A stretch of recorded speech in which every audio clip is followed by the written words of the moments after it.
seit Jahren ist mir klar, Neues wird man nur gewahr, was nicht in der Zeitung steht, wenn zum Friseur man geht. Da wird getrascht und auch gehetzt, Gerüchte in die Welt gesetzt. Der Dorffriseur stets informiert, weiß alles, was bei uns passiert. Bei ihm erzählt ein jeder seine Leiden.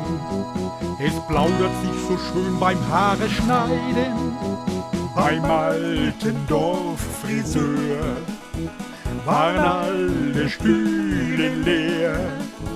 Es klappert keine Schere, Corona ist Misere. Und eins, das ist doch klar, man wurde nichts mehr gewahr. Ich wär auch mal wieder dran, unter flinker Scher und Kamm, Haare lang und ganz zerzaust, es sah schrecklich aus. Wohl dem, der eine Glatze hat, beim Nachbarn lagen sie alle glatt. Die Not, die war schon riesengroß, ich dachte mir, was mach ich bloß? Der Selbstversuch ging schief, das konnte man sehen. Ich kann halt besser unseren Rasen mähen. Beim alten Dorffriseur waren alle Stühle leer.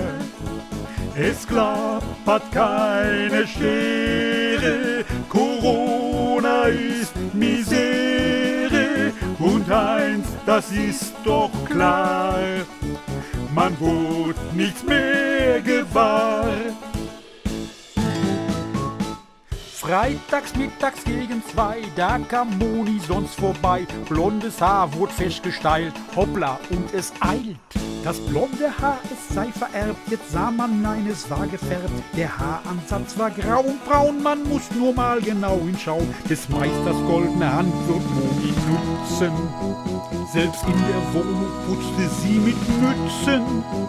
Beim alten Dorffriseur waren alle Stühle leer. Es klappert keine Schere, Corona ist Misere. Und eins, das ist doch klar, man wurde nichts mehr gewahr.